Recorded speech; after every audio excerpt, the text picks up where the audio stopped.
Hello, hello. Welcome and thank you for joining us today for this amazing filmmaker interview. I'm Sophia Lucia Parola with Garden State Film Festival. This year, from March 21st through March 24th, 2024, you can check out the 22nd annual Garden State Film Festival in Asbury Park, New Jersey, and Cranford, New Jersey. You can come check out. There's 200 films this year from 14 different countries, all different types of films. And one of the films you get to check out this year is a homegrown short film called Daddy Issues. Here with me to talk about this film are some of the people. We're coming in and out, but it's all good. We'll roll with the punches. We got some of the amazing people who were a part of making it. And our writer director is going to join in. She was just here. She'll come back in. But how about we go one by one and introduce ourselves and the titles in the film for now? Starting off with you, Paul. Sounds good. I'm Paul Amaris, and I was the producer for Daddy Issues. I'm Grace Kiley. I play Barbara.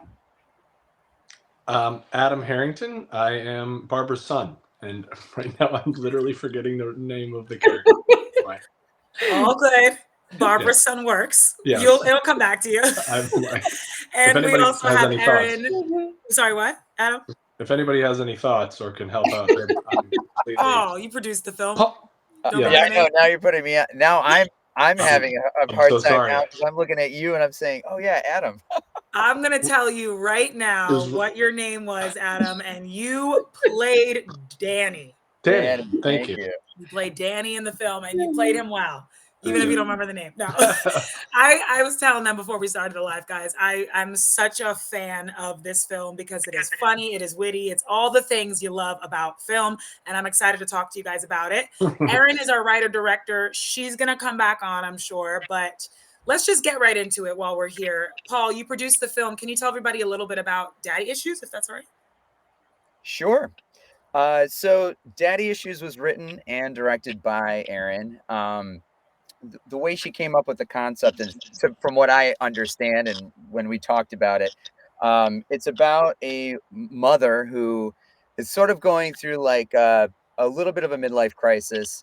And I mean, she's kind of past the midlife crisis level, but her and her son are going out to enjoy a dinner with each other. And basically, things get a little crazy because for a while she's been sort of seeing her dead husband, and the jig is up basically when they're at dinner, and Danny, played by Adam, is sort of going through the process of trying to understand what's going on with her.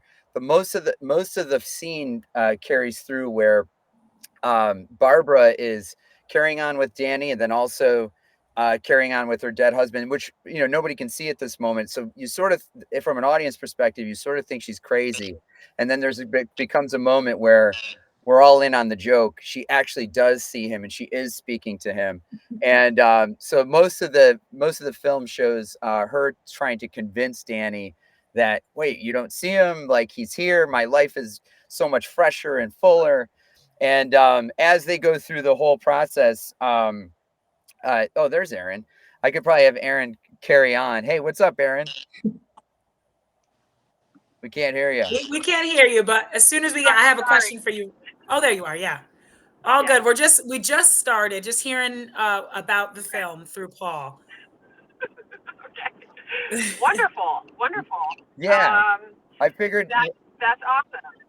Yeah, but you should carry on, Erin, because I know you probably have a much clearer perspective than what I'm giving out. I feel kind of bad giving the writer's perspective. Okay, yeah, great. Erin, little synopsis about the film and your inspiration for writing it. Sure. So a synopsis of the film is about a mother and son and kind of like their dynamic and what happens between them and in relation to kind of their own family history. Part of the inspiration for the film came from my own experiences becoming a mom and feeling like, who am I, right? Like, your definition of self can shift so much as a woman, and often when people become mothers, we really lose a little bit of an aspect of the life that we've had before. there's this wonderful quote that's basically like about the unlived lives of our parents are the children's biggest burden. And I feel like there's a lot of relevance in that, in the sense of how do we, I apologize, I'm in a car and there's a lot going on. My phone overheated a second ago. That's why it just like shut down. It's just Murphy's Law. These things happen, and you roll with it. So that was kind of the main idea for the exploration of it. And it's about regret, right? It's about do we actually know who our parents are? Do we know how they lived before they met us? Are they allowed to have fully explored lives? What does that mean? What does that mean for a child seeing your parent have a different expression of self that could make you incredibly uncomfortable? Speaking more specifically, like in a sexual sense, or seeing your parent in a relationship with somebody and you're like, that's not normal, or being used to someone being in a shade of emotion one way, like they're generally unhappy or something, and then seeing them happy, and it's almost like frightening because you're so used to them being a certain way. And I think for family, those dynamics can be kind of tricky. And so that's part of what we kind of explore there. It's humorous. I think there's always truth in humor, and that's when it's like really hits and it's funny. Another big part of how this whole project came about is I met Adam Harrington, who's the lead actor. We met through mutual friends during the pandemic and kind of were like, we should do a project together. And then this kind of came together. I had the idea. I was like, I think this will be fun. I sent it to Adam, and then it just kind of rolled from there. It's created a wonderful, wonderful team. Paul, who I've worked with many times, who's like a brilliant producer and amazing go-getter, and also just great friend, and kind of the person that I'll call and be like, I don't know if this can happen. And he's like, you can do it. So he's like a great person to have on your team. You always want somebody who's encouraging and believes in you. So Paul was a huge asset, and Adam, obviously right from the beginning was like, cool, let's do it. Sounds fun. Let's go. And Grace has been, a mentor to me as an actor. She's an incredible actor. I met her at Stella Adler when I was studying there, and have continued to study with her on and off through the years. She has her own acting studio. I'm probably taking everything that these people would be saying about themselves anyway, but will always, boast their praises and like sing their genius, because I really truly believe that, and I think that's what makes our film so special. Grace's role is very, very, very tricky, and that was a role I was really nervous about casting, and she did the reading for it, and she nailed it, and she was brilliant. She's absolutely brilliant in it. So I'll pass the baton now to Let's hear about these lead actors that just make this film. I mean, all the elements of this film are there, but you guys kill it, and are just so talented. You blew me away with your talent, but also it's the comedy. You're just so good at playing these comedic roles. So tell me, why did you say yes to this role, and what it was like playing Danny and the mother and Barbara? So saying yes was easy, as Aaron just kind of mentioned. We had met, and it was, I mean, I feel like it was pretty early on after through mutual friends. I had like a social with her husband and my partner. We hung out maybe 2 or 3 times socially, and then it was like, she was like, I have an idea for a movie, let's do it. So it was very quick.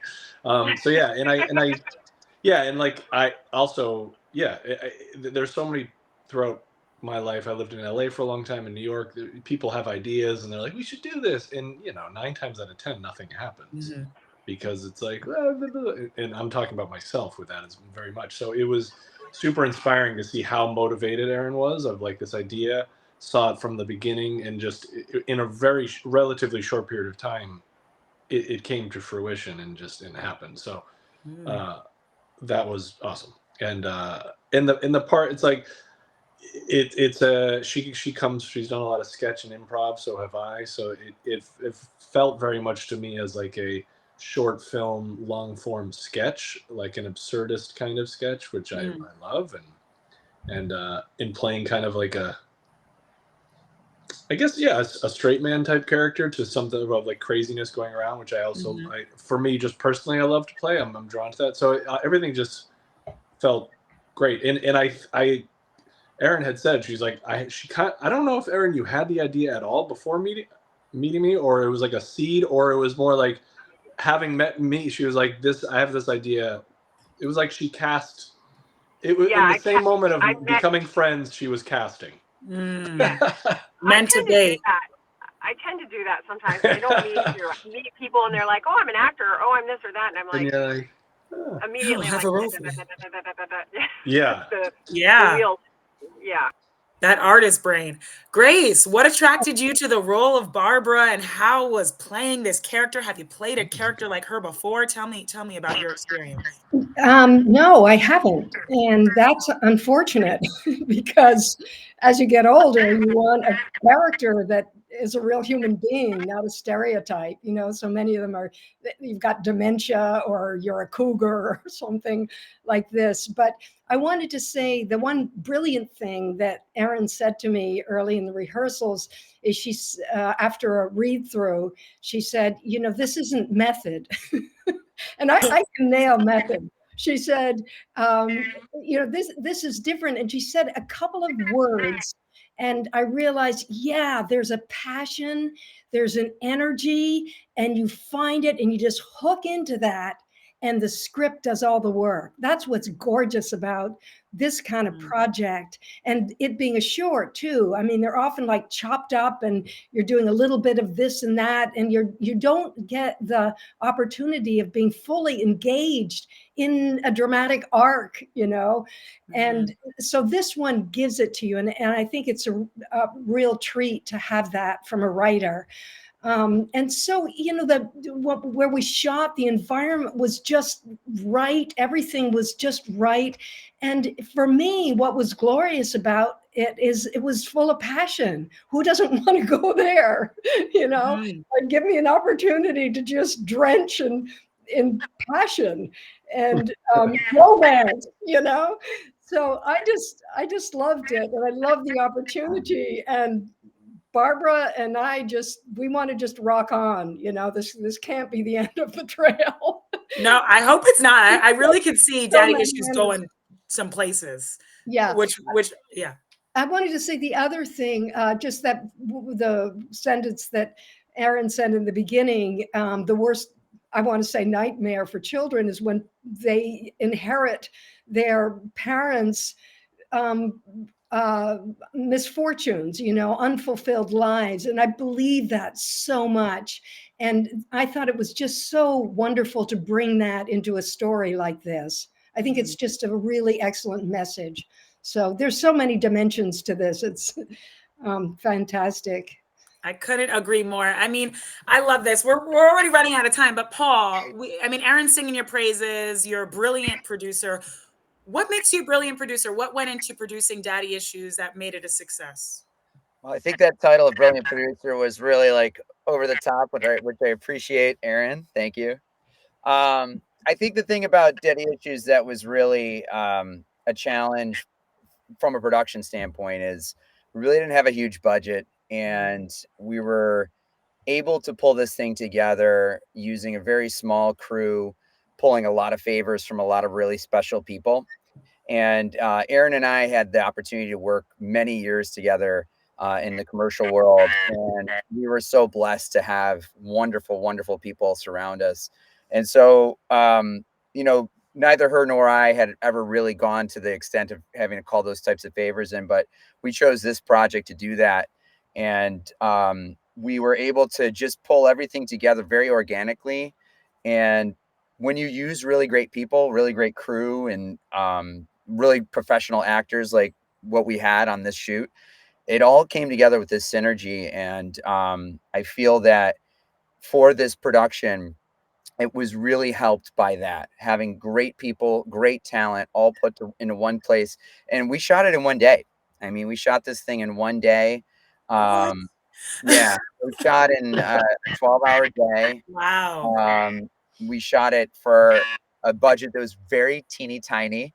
and that's shooting it and editing it. I mean, we got a super talented editor, thanks to Adam, good friend of his, that he introduced to us. And I mean, everything just came together in a great way. And I truly believe that when you have a project that comes together easily like that, it's usually a special project. I find that sometimes you find those projects that you get into and you really think it's going to be great, and then it's almost like tugging and pulling, and it's difficult at every turn.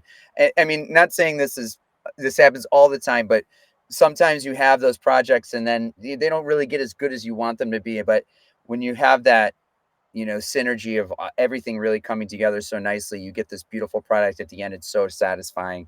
So that's what we had at this. And I'm so grateful to have worked with this entire crew that we have on this call. And I'm also grateful for all the people that put their time and effort into this film, because it's really a special film for all of us.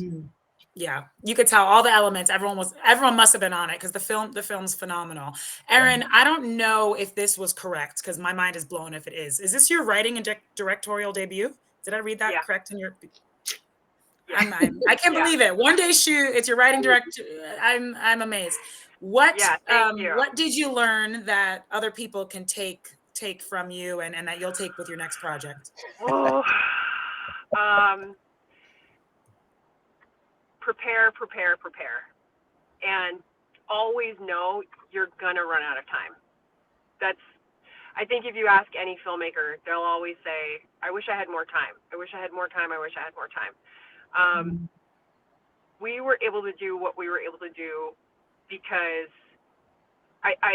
we had a fantastic team, and Paul and I, coming from the commercial world, and the people that we pulled in from the crew side, a lot of commercial people who were used to, okay, like we're getting it done. Like, this is happening now. And I had worked with our actors. We had some rehearsals, and I think I got everybody really comfortable and really familiar with the material. So we weren't having questions on set so much. We had done some of the blocking at rehearsals. We had worked through some different things. And to me, it was really important. I like to see stories tied with like colors and visually come together in a certain way. And so I made sure that like certain characters are wearing certain colors, because it's tying into an emotional aspect that they're in right then. The waiter's in black and white because he's seeing things very black and white. The hostess, she's very colorful because she's kind of seeing all of the colors of the situation. Danny's character is in blues, very muted. Barbara's character, she's in beautiful red because she's blossoming. She's in the love phase. And so there's all these like little details to me that not only I think can kind of subconsciously help talk to an audience, but like for me as the director would kind of remind me, this is where this person is. This is who this person is. This is where we're going with this. So, I mean, I that to me was very helpful. That was one of the things that I learned. And I also learned, because it was my first time, there were moments I was very intimidated, but to have people you trust on set with you, my crew was fantastic. My actors, fantastic. Everybody was ready. It's really to be absolutely as prepared as you can. There's no over preparation, at least in my mind. It's like prepare, because things are going to go wrong. That's just, but if you're super prepared, it's easier to handle it, Absolutely. Yes, thank you for sharing. And quickly, before we hop off here, Adam and Grace, I'd love to hear something that you can give other actors or storytellers. You did this in one day. You guys are both just so talented, and you played the comedy so well. You really made me laugh, which I think isn't easy to do. So what would you say is really important as an actor? How do you pull it off? I would say it would also be to prepare, right? For especially in a short shoot that I knew it was going to just be one day. So in knowing that things will probably go wrong, so you don't want to be the person that is the reason why things are going wrong. So that's like the number, because there's going to be so many other things that the director is going to be rightfully so worrying about. Like directors, I don't know. I think sometimes actors have an expectation of like, is this all going to be like just giving me all this like direction? No, it's not really going to happen. So yes, there can be moments if you have a dialogue like, what do I need here? Or can you just give me a couple words of advice or something? But for the most part, you have to just be prepared. So, and know, and then just be in it. I had an amazing scene partner. So that's why it was actually, I mean, that is why it was easy. So Right. I would say, like, just make sure that the casting is right, even though actors don't have any say in that, because if it is, your job is so much easier. If it's not, that's a whole other conversation that's we don't have time for. Grace. Yeah, there is that feeling with when you see your scene partner, you start working, you just think, boy, am I lucky, we can go somewhere. But what's critical, I would say also, is the relationship with the director. And if the actor and director feel trusting and connected when you go on set, there's gonna be a bond there, and that bond is gonna stay in place. And it allows you to just drop in and be comfortable. I would say the other thing is you need to know where that character lives in you. And once you find it and turn that light on, it's going to go, and you want to be relaxed and just go with it. The other thing about just the relationship with the director, I felt just I had permission to really kind of go for it. And that's just such a treat. You don't have a director saying, no, stop, that, cutting you up in little pieces, little segments, so you feel disjointed. So there's really, I think the chemistry and the bond on set is just really important. Yes, absolutely. I mean, guys, congratulations to every single one of you. You're obviously very good at what you do, and Daddy Issues is, like I said, it's one of the, it's just so good. I'm really excited for audiences at Garden State Film Festival to watch it. Let me tell you how you can see Daddy Issues. It will be playing Saturday, March 23rd. Film block starts at 6:15 p.m. in Asbury Hotel.